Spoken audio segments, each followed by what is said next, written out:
The dress was the color of snow. Kate had spent 3 nights awake sewing every detail with fine thread borrowed from Lady Wren, the oldest seamstress in the village of Ashford. It was not a noble's dress, she knew that. It had no golden embroidery, no silk sleeves like the ones the lord's daughters wore. But it had something no purchased gown could ever carry. Every stitch had been made by her own hands, with care and with hope.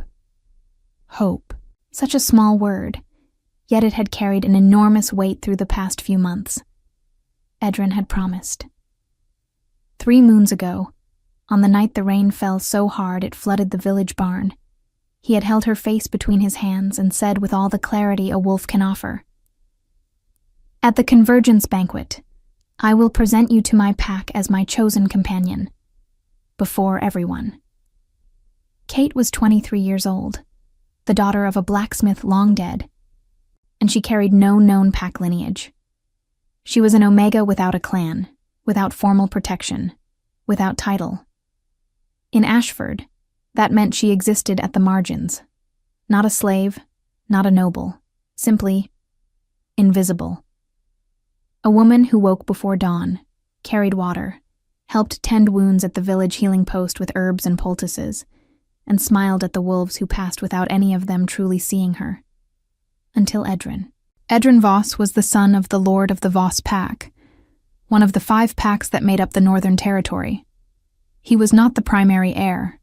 That position belonged to his older brother. But he was of noble blood, a respected hunter, a wolf with green eyes and soft words. And he had chosen her, or so she had believed. The convergence banquet was held once every 2 years at Stonehall, the great fortress that rose from the heart of the Northern Territory like a fist of dark granite. It was where the 5 pack lords gathered alongside their families, their warriors, and their allies. Treaties were renewed, alliances were sealed, and, most significantly, companions were publicly declared before witnesses, a tradition older than any living wolf could remember. Kate had never set foot inside Stonehall before that night. She arrived with Marin, her closest friend since childhood, a beta woman with copper-red hair and sharp brown eyes, who had grown up in the same dirt road village, and never once let Kate forget that she deserved more than she allowed herself to believe. "You look like someone who belongs in there," Marin said as they approached the torchlit gates, adjusting the clasp of Kate's gray cloak. "I look like someone wearing a dress she made herself." "That's exactly what I said." Marin squeezed her hand. "Stop pulling at the hem. You'll unravel it." The great hall of Stonehall was everything Kate had imagined and more. Stone walls rose to vaulted ceilings hung with iron chandeliers burning with dozens of candles. The banners of the 5 packs, wolf heads in silver, gold, black, crimson, and deep blue, hung from the rafters like sleeping giants. Long tables of dark oak ran the length of the hall, already crowded with wolves in fine mantles and leather armor, goblets of dark wine catching the firelight. The scent of the room was overwhelming. Pine resin, tallow candles, roasted meat, aged wood, and beneath all of it, the layered musk of dozens of different packs mingling in one enclosed space. Kate kept her chin up. She had practiced that in the reflection of the water barrel outside her cottage. Chin up, shoulders back. Breathe slowly. She found Edrin near the eastern column, laughing with 2 men from his pack. When his eyes landed on her, something flickered across his face. Not the warmth she expected, but something closer to discomfort. She told herself she had imagined it. "Kate." He stepped toward her, lowering his voice. "You came. You invited me." She smiled carefully. "You said tonight was—" "I know what I said." He glanced sideways at the men behind him. "Walk with me for a moment." They moved to the edge of the hall, near a narrow corridor where the noise of the banquet became a low roar behind thick stone. Edrin did not look at her when he spoke. "My father has made arrangements," he said. "A formal alliance with the Crest Pack." "Sealed through a companionship declaration. Tonight." The silence that followed was so complete, Kate could hear the candle nearest to her hissing against a draft. "With whom?" she said. It was not a question. Her voice had gone very flat and very quiet, the way still water goes quiet before it freezes. "Her name is Celia Crest. She is the third daughter of Lord Crest." He finally looked at her, and his green eyes held something that might have been guilt if it had not been so carefully hidden beneath resignation. "It was decided last week. I had no choice in the matter." "You had no choice," Kate repeated. "Pack obligations." "You made me a promise, Edrin." Her voice did not shake. She was proud of that, and furious that she had to be. 3 moons ago, you held my face in your hands and you made me a promise. I know. He looked away again. "I'm sorry." For a moment, Kate stood absolutely still. She thought about the 3 nights she had not slept, the borrowed thread, Lady Wren's arthritic hands guiding hers through the finer stitches, because Kate's fingers had trembled with excitement. She thought about Marin, who had braided her hair that evening with dried winter flowers tucked between the strands, saying, "This is your night, Kate. I know it is." She thought about hope, and how much room it had taken up inside her chest, and how strange it felt now that it was gone. Not like something stolen, but like a fire that had simply run out of wood. "I see," she said at last. She turned and walked back into the hall. She did not run. She did not cry. She did not look for Marin immediately, because finding Marin would mean explaining, and explaining would mean speaking words out loud that she was not yet ready to give a voice to. Instead, she moved through the crowd with her chin still up and her hands folded in front of her, threading between wolves who did not notice her, which was, she supposed, nothing new. She was almost at the far end of the hall, near the passage that led to the outer courtyard, when she collided with something immovable. Not something. Someone. A man carrying a wooden tray of empty goblets. The tray tilted. 3 goblets clattered to the stone floor with a sound like small bells, and the man caught the 4th before it fell, his reflexes so fast they barely registered as movement. He was dressed simply, a dark servant's tunic, leather belt, no markings of rank or pack. His dark hair was pulled back in thick braids that fell past his shoulders. There was a faint scar along his jaw, barely visible in the torchlight. His eyes, when they lifted to hers, were a pale, startling blue that felt entirely out of place in a servant's face, eyes that observed rather than simply looked, that catalogued and considered, and gave nothing back in return. "Forgive me," Kate said immediately, bending to retrieve the fallen goblets before he could. She straightened and set them back on his tray, her movements efficient and unhurried. "That was my fault. I wasn't watching where I was going." The man said nothing for a moment. He simply looked at her with those impossible blue eyes. "You picked up the goblets," he said finally. His voice was low and unhurried, carrying the particular weight of someone accustomed to silence. "You were holding the tray." She glanced at the cups she had placed back. It seemed like the sensible division of tasks. Something shifted in his expression. Too subtle to name, too deliberate to be accidental. "Are you well?" he asked. Kate blinked. In her experience, servants at grand banquets did not ask guests if they were well.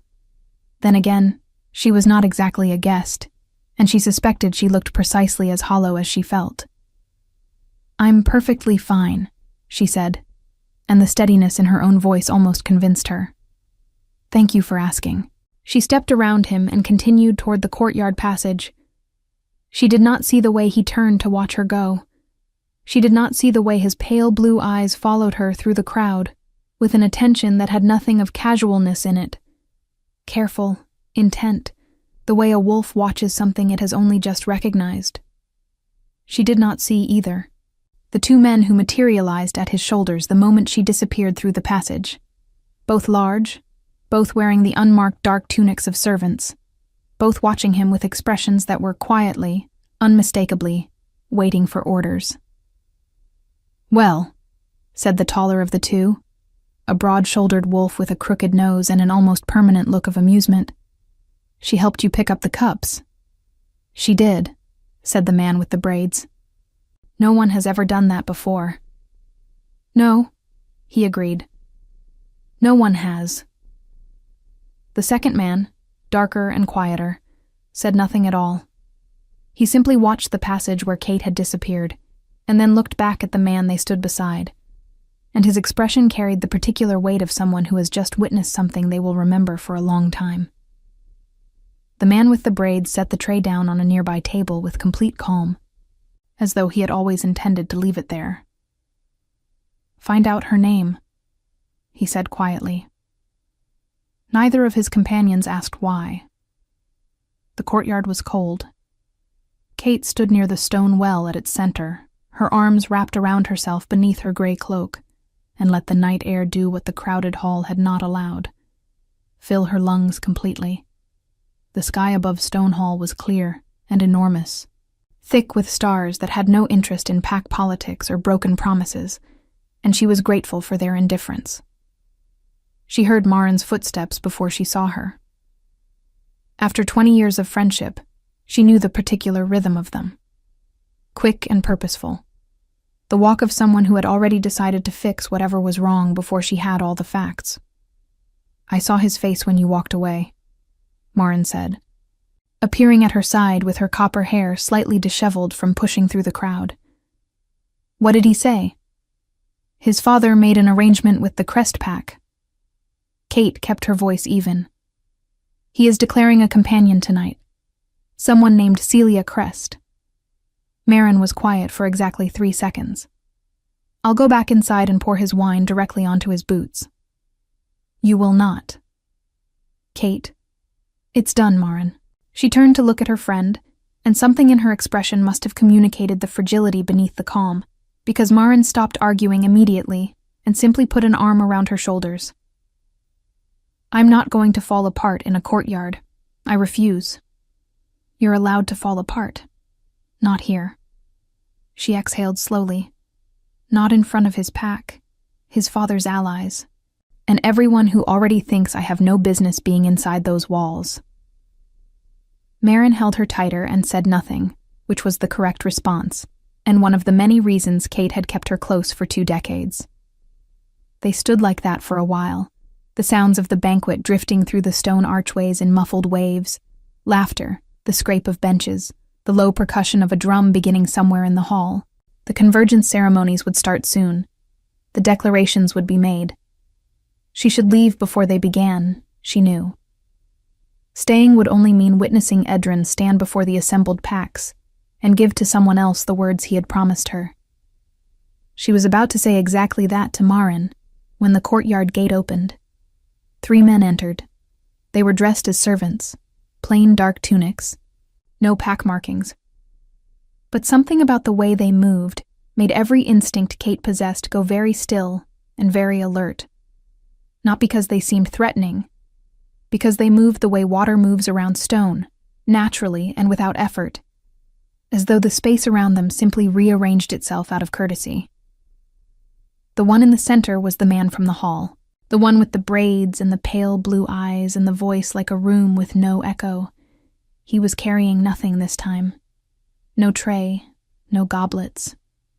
His hands were at his sides, and his gaze had already found her across the courtyard before she had fully registered his presence, which was the sort of thing that should have been unsettling, and instead was simply, inexplicably, steady. "The Omega from the hall," said the broader man beside him, the one with the crooked nose and the expression of permanent, mild entertainment. He said it not unkindly, and not to Kate, but to no one in particular, the way someone narrates events to themselves when they find them interesting. "My name is Kate," she said clearly, because she had spent enough of her life being referred to by category rather than name. The broad man blinked, then smiled, genuinely, with something that looked like approval. Roan, he said, pressing a hand to his chest. And this is Davin. He gestured to the darker, quieter man, who inclined his head without altering his expression in any measurable way. Kate looked at the third man. He had not offered his name.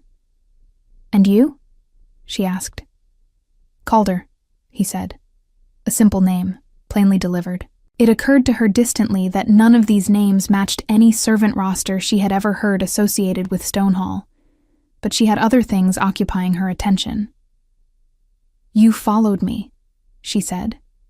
It was not an accusation. It was an observation, delivered with the same directness she had used on the goblets.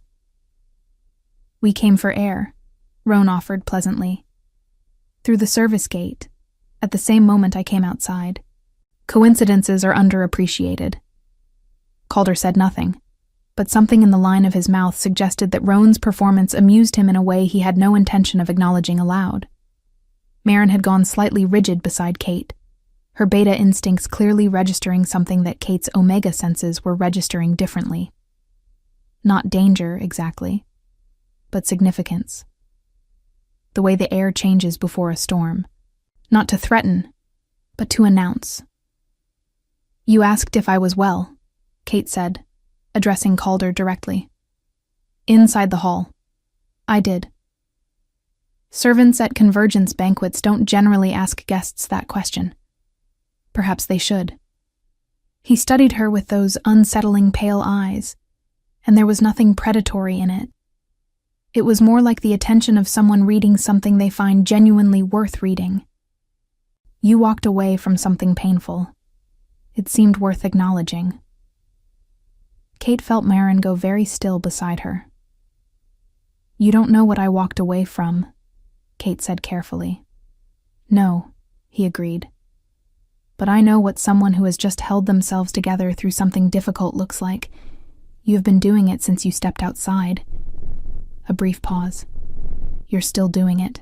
The accuracy of that was sharp enough that Kate had to take a slow breath before responding. That's a great deal of observation for a man carrying empty goblets, she said. Roan made a sound that was very nearly a laugh, quickly suppressed. I observe things, Calder said simply. It's a habit. What did you observe about me, specifically? She did not know why she asked it. Perhaps because she was tired, and tired people ask honest questions when careful people would stay quiet. He considered her for a moment, with an unhurried thoroughness that should have felt intrusive, and somehow did not. That you picked up goblets you did not knock over, he said. That you apologized for a collision that was equally both our faults, but meant it genuinely rather than reflexively.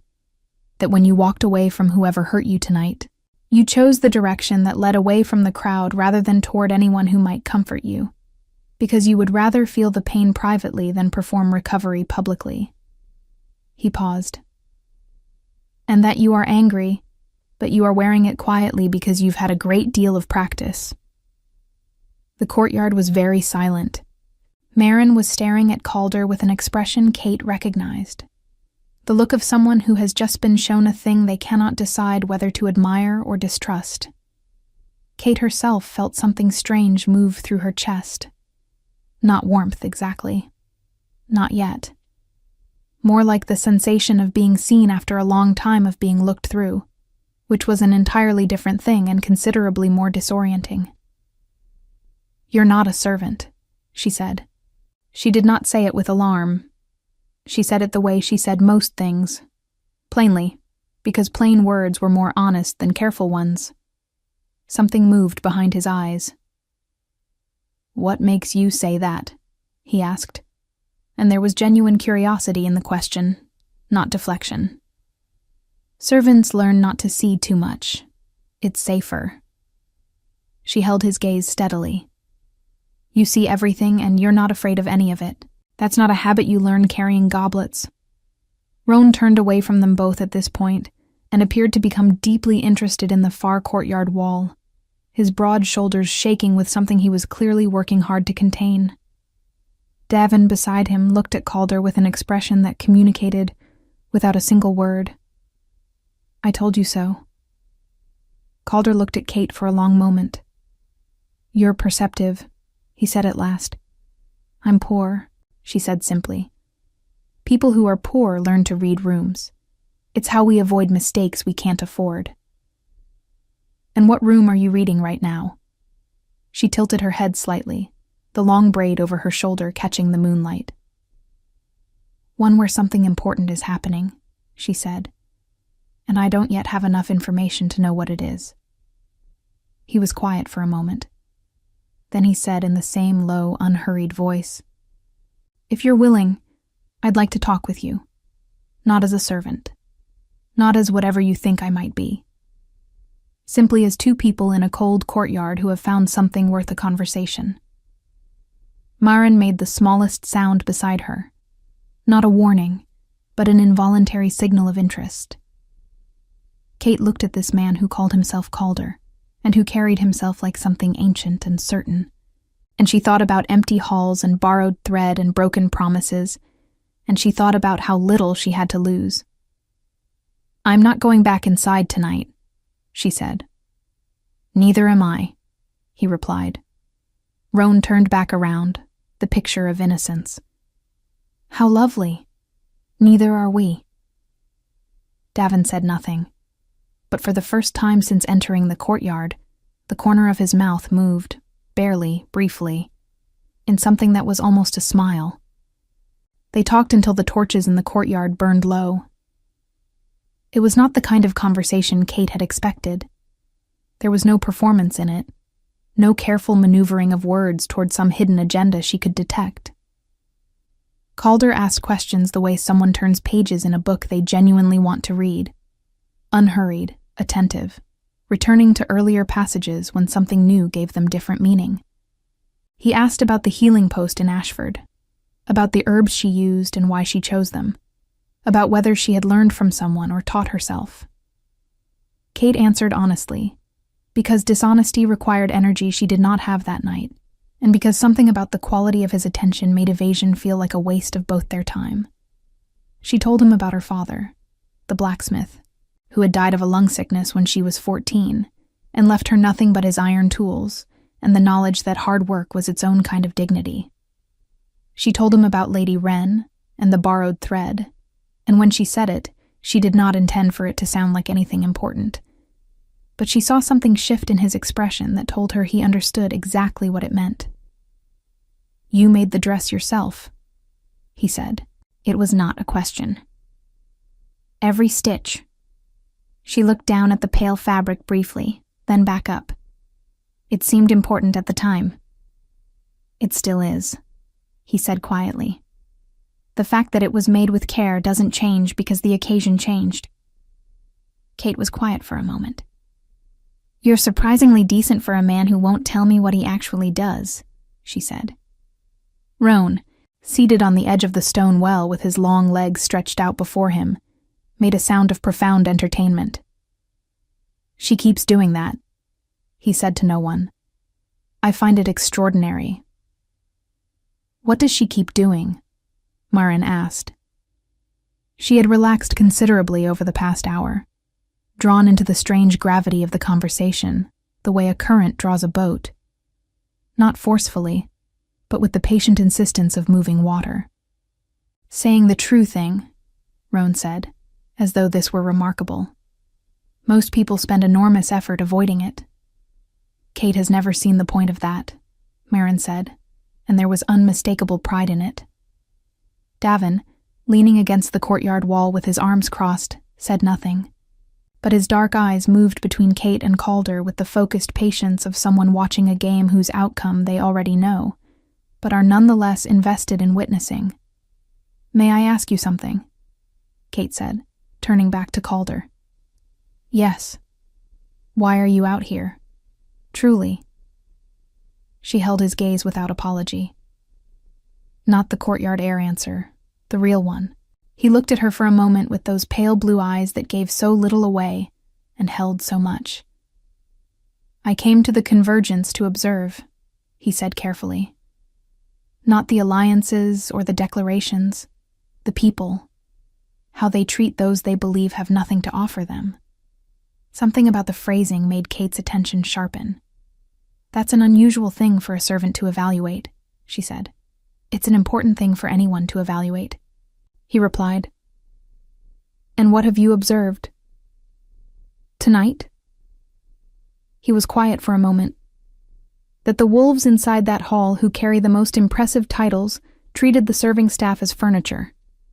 That the man who hurt you tonight did so not from cruelty, but from cowardice, which is in some ways worse. And that the woman he chose to let go picked up goblets that weren't hers to pick up and apologized for a collision that wasn't her fault, and still managed to be the most honest person I've spoken to in longer than I care to remember." The courtyard was very still. Maren had stopped pretending not to listen with her entire body. Kate felt something move through her that was not quite warmth and not quite grief. Some compound emotion for which she did not have a precise name, sitting directly in the center of her chest. "You don't know me," she said softly. "No," he agreed, "but I'd like to." Before she could respond, the doors to the great hall burst open, and the sound of the banquet flooded the courtyard, a roar of voices, and beneath it the particular cadence of a formal announcement. The convergence ceremonies had begun. And then a second sound cut through the first. A voice Kate recognized. Edrin's voice, amplified by the stone hall, carrying clearly through the open doors. "I, Edrin Voss, son of Lord Voss of the Northern Pack, declare before all assembled." Kate turned away from the doors. She did not need to hear the rest, but the night had other plans. A figure appeared in the courtyard archway, not from the hall, but from the outer gate.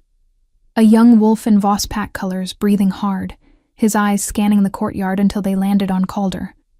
He stopped, blinked, looked at Calder with an expression that was equal parts confusion and alarm. Then he looked at the plain servant's tunic, then back at the face above it, and he went very pale.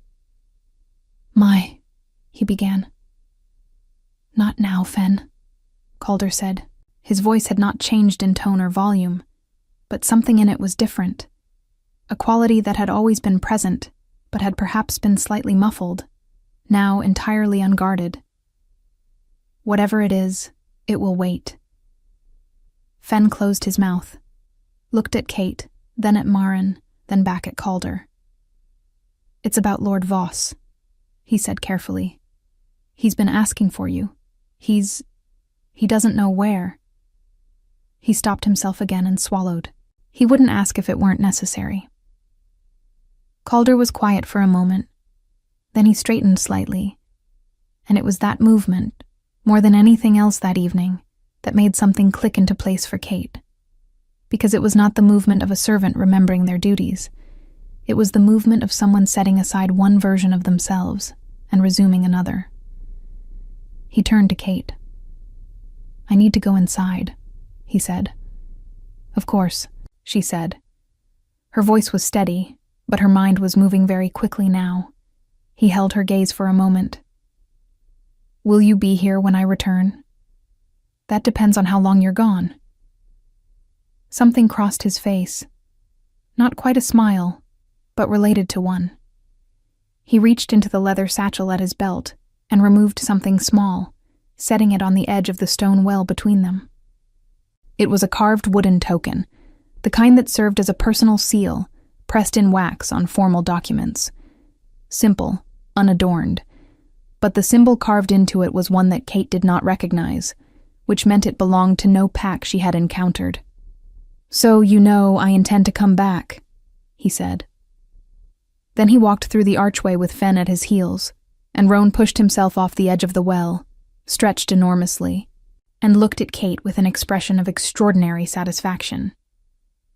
"I don't suppose," Maren said slowly, "that you're going to tell us who he actually is."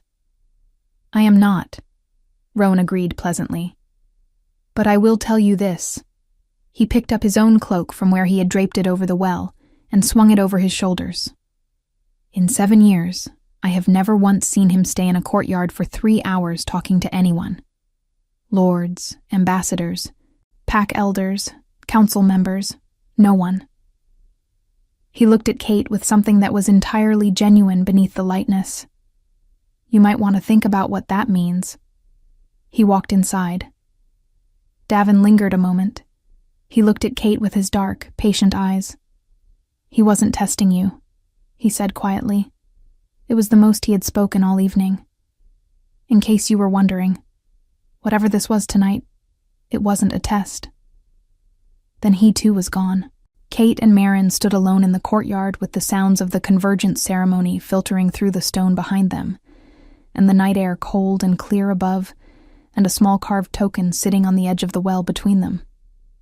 Marin picked it up, turned it over, looked at the symbol on its face with narrowed eyes. Kate, she said slowly. I know. That symbol. I know, Marin. That's not a pack seal.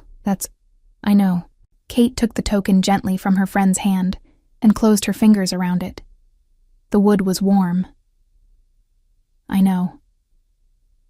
She stood very still for a long moment, her heart doing something entirely new, and looked at the archway through which a man named Calder, a man dressed in a servant's plain tunic with braided dark hair and impossible blue eyes and a voice like the quietest room in the world, had just walked. The symbol carved into the token was a wolf's head inside a crown. There was only one seal in the entire Northern Territory that carried that mark. The Alpha King. Kate did not sleep that night. Marin had found them a small room in the outer wing of Stonehall, one of the modest chambers reserved for non-noble attendees of the Convergence, with a narrow bed, a single candle, and a window that looked out over the dark forest surrounding the fortress. Kate sat on the edge of the bed with the carved token in her palm and did not lie down once. The wolf's head inside a crown. She had seen that seal before, though never this close. It appeared on the official decrees that reached even small villages like Ashford.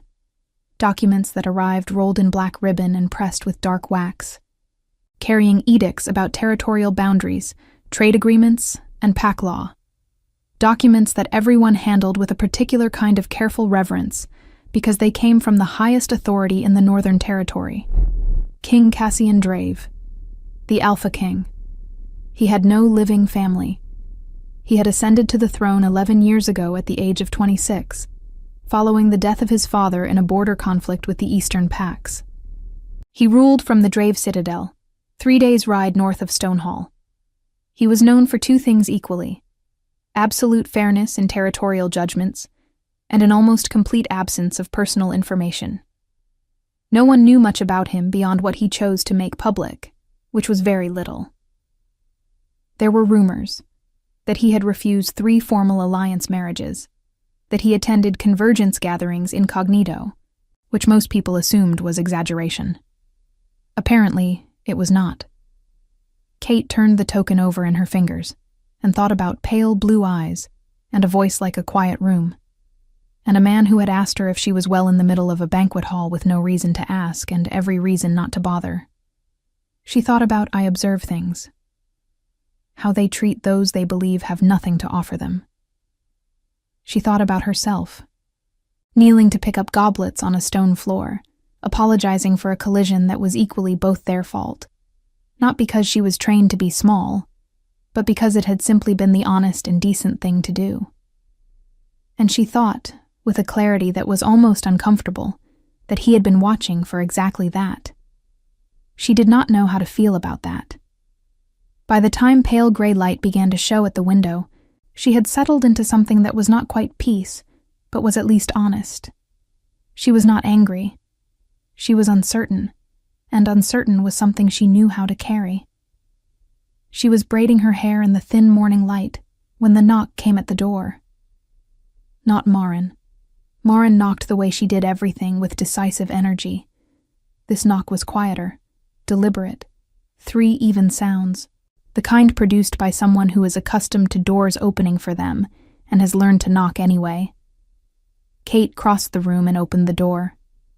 Cassian stood in the corridor. He was not dressed as a servant anymore. The tunic was gone, replaced by a fitted leather surcoat in deep charcoal, cross-laced with dark straps, a heavy cloak the color of midnight thrown over his shoulders, and fastened at the collar with a silver clasp bearing the wolf and crown seal. His braided hair was pulled back with a leather cord. He looked entirely like what he was. Which was, Kate reflected, exactly how he had looked the night before, except that now the context had caught up with the truth. He looked at her for a moment. "You know," he said. It was not a question. "The token." She stepped back from the doorway. "Come in, if you'd like." He entered the small room with the particular quality of stillness that very large presences bring to small spaces, not crowding it exactly, but making it aware of itself. He looked at the narrow bed, the guttered candle, the gray cloak she had hung on the peg by the door. "You didn't leave," he said. "I said it depended on how long you were gone." Kate sat back on the edge of the bed and looked at him directly. "You were gone all night. I decided to interpret that as extenuating circumstances." Something moved through his expression that was warm and careful at once. "Lord Voss," he said, "had concerns about the alliance declaration his son made last night. He wanted a private arbitration before the morning session." "And how is that Lord Voss's son's choices became a matter for the Alpha King's private arbitration?" Kate asked. Her voice was even. She already suspected the answer, but she wanted to hear him say it. Cassian was quiet for a moment. "Because his son had made a prior commitment," he said, "to an Omega woman, witnessed by 3 people. In Pack law, a witnessed verbal commitment made in good faith carries weight, not equal to a formal declaration, but not nothing." He paused. "Lord Voss was informed of this last night and asked to address it formally this morning before the Convergence Council." Kate stared at him. "You did that," she said. "Pack law did that. I merely ensured it was applied." "Cassian." She said his name plainly, the same way she had said everything else, and watched something flicker in his expression at hearing it from her without title or ceremony. "You intervened on behalf of a woman you met for 20 minutes in a banquet hall." 40 minutes, he said, counting the courtyard. "That is not the point. No." He met her gaze steadily. "The point is that what was done to you was a violation of witnessed word, and that matters regardless of the status of the person it was done to. Pack law does not have a clause that makes broken promises acceptable when the person wronged has no title." Kate was quiet for a long moment. Outside the window, Stonehall was beginning to wake. She could hear the sounds of the fortress stirring, boots on stone corridors, the distant clang of the kitchens, voices carrying through the walls. "What happens now?" she asked. "With Voss. He will make a formal acknowledgement before the council this morning that his son's prior commitment was improperly set aside. It will be entered into the Convergence record." He paused. "It doesn't restore what was lost, but it means the official record of these proceedings does not pretend it didn't happen." "And Edrin?" "Edrin's declaration stands. He chose the Crest Alliance." Something in Cassian's voice was entirely neutral on this point, not dismissive, simply factual, the way he might read a passage from a law text. "But his conduct is documented. That follows him." Kate nodded slowly. She looked down at the token still in her hand, then held it out to him. He took it, his fingers briefly overlapping hers in the exchange, and the contact was brief and warm and entirely unremarkable, except that neither of them moved away from it immediately. "Why the disguise?" she asked. "Truly. Last night." He was quiet for a moment, turning the token over in his hand the same way she had. "Because I have attended 4 convergences as king," he said. "And in 4 convergences I have watched the same thing happen. People perform for power. They show me what they want authority to see. The wolves who are genuinely decent, genuinely fair, genuinely worth trusting, they're nearly impossible to find in a room full of people who know who you are, because everyone adjusts." He paused. "When no one knows who you are, you see what people actually are." "And what did you see last night?" Kate asked. He looked at her. The morning light from the narrow window fell across his face and made his pale eyes very clear. "Someone who picked up goblets she didn't knock over," he said. "Someone who apologized honestly instead of reflexively. Someone who walked away from humiliation with more dignity than the person who caused it." He paused. "Someone who, when she suspected I wasn't who I said I was, didn't become frightened or calculating. She just said it plainly and kept talking to me the same way she had before." Kate held his gaze. "I treated you like a person," she said. "That shouldn't be remarkable." "No," he agreed quietly. "It shouldn't." The silence between them was the comfortable kind, the kind that doesn't need to be filled. "I'd like to see you again," Cassian said, "after the convergence. Not as a test, not as an observation, as a choice." He held her gaze with complete steadiness. "But that is entirely yours to make." Kate looked at this man, this king dressed in dark leather and a wolf and crown clasp, who had spent an evening carrying empty goblets to watch how people behaved when they believed no one important was watching, and who had apparently found something worth returning to. She thought about Edrin, and the borrowed thread, and the dress the color of snow. She thought about how strange it was that the worst night of her life had also contained this. "I'll be in Ashford," she said, "when the convergence ends." Something in his expression settled, not triumph, nothing so sharp as that, something quieter, like relief. "Then I'll know where to find you," he said. 6 weeks passed. Kate returned to Ashford and resumed her life with the particular discipline of someone who has learned not to build expectations on uncertain ground. She tended the healing post. She gathered winter herbs from the frozen ridge above the village. She repaired the hem of the snow-colored dress, which had caught on a stone step during the journey home, and hung it carefully on the peg beside her door, rather than folding it away in the chest, where she kept things she no longer needed. Maureen watched all of this with the focused attention of someone determined not to say the thing they were thinking. She lasted 11 days.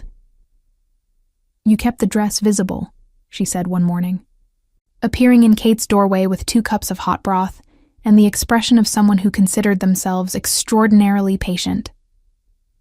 "The hook was empty," Kate said, without looking up from the poultice she was preparing. "There are 3 other empty hooks. This one gets the best light." Maureen sat down across from her and said nothing for a moment, which was always more effective than saying something. "I don't know if he'll come," Kate said finally, her hands still working. "He is a king, Marin. He rules a territory. He has councils and borders and alliance negotiations and matters of actual consequence occupying every hour of his existence. One evening in a courtyard with an Omega from Ashford is not, Kate, necessarily something that translates into Kate." She looked up. Marin was looking past her, through the small window that faced the village road. Kate turned. There were 3 riders at the edge of Ashford. They had dismounted and were standing with their horses at the village well, and one of the villagers was pointing toward the healing post, Kate realized, with a lurch of understanding. And the man who stood slightly ahead of the other 2 had dark braided hair and a cloak the color of midnight, and was looking in the direction the villager was pointing, with the unhurried certainty of someone who had known all along where they were going. Kate set down the poultice. She did not run, but she walked with a speed that Marin would later describe, with great affection, as very nearly running. She opened the door of the healing post and stepped outside into the cold morning air, and Cassian looked up from across the village road and saw her, and stopped walking. They regarded each other across the distance for a moment, she in her plain work dress with herb-stained fingers and her braid coming loose, he in dark leather and a king's cloak with frost on his shoulders from the ride. Then he crossed the distance between them and stopped 2 paces away, close enough that she could see the pale clarity of his eyes in the winter light. "You came," she said. "I said I would." "You didn't say when." "No," he agreed. "I should have." The council session ran longer than anticipated. There were border matters and then a territorial dispute that required 3 days of arbitration. And then my advisor, Rowan, spent an entire afternoon arguing that I was handling the timing incorrectly. Which? Rowan was here? He rode ahead yesterday to ensure I wasn't about to make an error of judgment. Something moved through Cassian's expression that was both fond and long-suffering. He has opinions about how kings should conduct personal matters. And Davin? Behind me. He doesn't trust Roan's assessment of anything without verifying it himself. He paused. They mean well. Kate felt something loosen in her chest, the last tightly held remnant of the uncertainty she had been carrying for 6 weeks, releasing all at once like a knot finally given enough slack. Come inside, she said. You look like you've been writing since before dawn. Since before dawn yesterday, he said. And then, because she was looking at him with an expression that asked the question without words, he added quietly, I didn't want to wait any longer. She held the door open for him. He ducked through it. The doorway was built for ordinary people, not for men of his height, and straightened inside the small, warm space of the healing post, with its bundles of dried herbs hanging from the rafters, and its rows of clay jars, and its wooden work table worn smooth by years of use. He looked around at all of it, with the same quality of attention he gave everything, careful and genuine. This is where you work, he said, every day. He looked at a bundle of silverleaf hanging near the window. This is for fever reduction. You use it in a compress, not a tea. Most healers don't know that. Kate turned to look at him. Most kings don't know that either. My mother was a healer, he said simply. Before she was a queen. She taught me that the compress reaches the blood faster than the stomach in high fevers. He paused, touching the dried bundle lightly. She said it was the most important thing she knew. Kate was quiet for a moment, absorbing this. She sounds like someone worth knowing, she said. She was. He turned from the window to look at her. She died 4 years after my father. The healer said it was her heart, but I think she simply found the world less interesting without him in it. The honesty of it, the clean, unguarded quality of it, settled into the room like warmth from a fire. I'm sorry, Kate said. She meant it fully. I know you do, he said. That's evident in everything you do. They sat across from each other at the work table for a long time that morning, talking the way they had in the courtyard, without performance, without strategy, following the conversation wherever it went. He told her about the territorial dispute and the council members who treated fairness as a bargaining position rather than a principle. She told him about the fever that had moved through Ashford's youngest children 2 weeks ago, and the 3 nights she had spent moving between households with silverleaf compresses and cooling broths until every last one of them was breathing clearly. He listened to all of it with complete attention. At some point, Marin appeared in the doorway, assessed the situation with one sweeping look, announced that she was going to visit Lady Wren and would not be back until late afternoon, and disappeared with the efficiency of someone executing a plan they had prepared in advance. It was late morning when Cassian said, I want to ask you something. Ask, Kate said. He looked at her steadily. I want you to come to the Citadel. Not as a guest, not as a visitor, as someone I am formally, publicly, asking to build something with. He paused. I am aware that this is not a small thing to ask. You have a life here, a home, a purpose. I am not asking you to abandon those. I am asking if you are willing to bring them with you, and if you are willing to see if what began in a cold courtyard with empty goblets can become something that holds weight in daylight and ordinary hours. Kate looked at him for a long moment. She thought about everything the night of the convergence had taken from her. The borrowed thread, the broken promise, the hollow walk to the courtyard door. And she thought about everything that same night had given her, which she had not expected and could not have planned. and which had turned out to be, improbably, considerably more valuable than what she had lost. "I have conditions," she said. Something in his expression warmed. "Tell me. The healing post in Ashford needs a trained replacement before I leave. I won't go until someone is here who can do what I do." She met his gaze directly. "The people here depend on this work. That doesn't stop mattering because my circumstances change." "Agreed," he said immediately. "I'll send 2 trained healers from the Citadel within the fortnight. Marin comes with me." "Of course." "And I will not be decorative," she said. "I don't know how to be decorative, and I have no interest in learning. If I come to the Citadel, I work. I contribute. I am not a companion piece." He looked at her with those pale, clear eyes, and the expression on his face was the one she had first seen in the banquet hall. That particular, intent quality of someone reading something they find genuinely worth reading. "Kate," he said quietly, "I dressed as a servant for an evening to find someone who treated the world with honesty, when they believed no one of consequence was watching." He paused. "The last thing I want is for you to become something different now that you know who I am."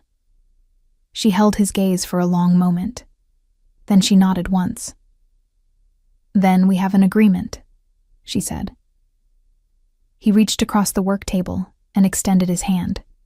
Not a king's gesture, not a formal seal, simply a man offering his hand to a woman across a table. And Kate placed her hand in his, and they shook on it with the solemnity of 2 people who understood that they were agreeing to something real. His hand was warm. He held hers a moment longer than a handshake required, and she let him. Spring came early to Ashford that year.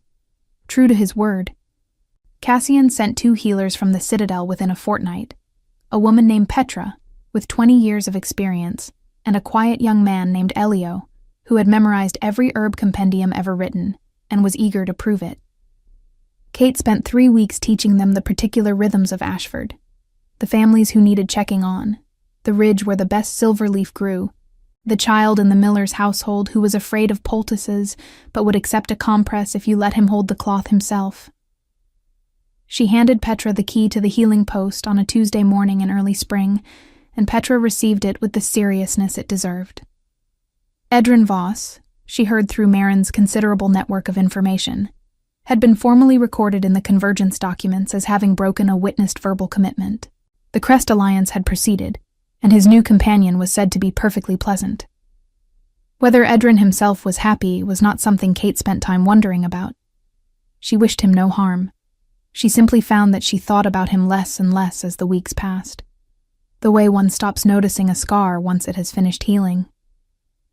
Kate rode to the Citadel on the first warm day of spring, with Marin beside her, and Roan ahead of them providing cheerful and largely unnecessary navigation commentary, and Davin behind them silent as a shadow and twice as reliable.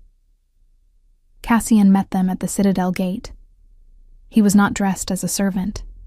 He was fully himself, dark leather, wolf and crown clasp, the cloak of midnight blue, his braided hair caught back with the cord she had come to recognize.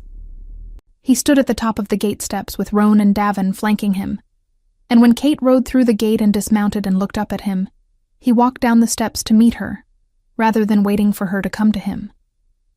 "Welcome," he said when he reached her. "Thank you," she said, "for coming down. I wasn't going to make you climb steps after 3 days on horseback." Marin, dismounting behind her, said quietly to Roan, "I like him." "Everyone does, eventually," Roan said pleasantly. "It takes some people longer than others." The Citadel was large and old, and full of cold corridors that would take months to learn, and the council members looked at Kate with expressions ranging from curiosity to careful reservation. And there were 1,000 adjustments ahead of them, and no clear map for any of it. But that evening, Cassian showed her the Citadel's healing rooms, 3 large chambers with south-facing windows and shelves already stocked with herb stores and clean linen, and said that they were hers to run as she saw fit, answering to no one but herself and whatever her patients needed. She stood in the center of those rooms for a long time. Then she rolled up her sleeves, the way she did every morning in Ashford, and began to take inventory. Cassian watched from the doorway for a moment. Then he smiled, quietly, completely, and left her to her work. 6 months later, before the assembled pack lords of all 5 territories at a formal convergence held at the Drave Citadel, King Cassian declared Kate his chosen companion. She wore a new dress for the occasion, white, like the first one, but made with thread that was entirely her own. Maren had helped with the sleeves, and Petra had sent dried winter flowers from Ashford to tuck into her braid. She stood before the council and the pack lords and the banners of 5 territories with her chin up and her shoulders back, and when Cassian took her hand before all of them, she held his without hesitation. In the record of that convergence, entered in the official documents and sealed with the wolf and crown mark, her name appeared not as Omega of no lineage, but simply as Kate, healer, companion to the king, and woman who had walked out of a cold courtyard one night, carrying nothing but her own honesty, and found that it had been, all along, exactly enough. Edrin Voss was present at that convergence. He stood near the eastern column with his companion at his side and watched the declaration with an expression that those nearby would later describe. In lowered voices, as a man realizing the precise size of what he had set aside, he said nothing. There was nothing to say. The convergence ended. The pack lords rode home. The citadel settled into its ordinary rhythms, and Kate learned the names of every person in it, healer, guard, advisor, and cook alike, because that was simply who she was, and who she intended to remain. And on winter evenings, when the fire burned low in the great library and the wind came down from the northern ridge, Cassian would find her there among her herb compendiums and her patient records, and sit across from her the way he had sat across the work table in Ashford, and they would talk the way they always had, without performance, without strategy, without either of them being anyone other than exactly themselves. It was, Kate thought on one such evening, looking up at him over the rim of her cup, a very fine way to live. Cassian looked back at her and agreed.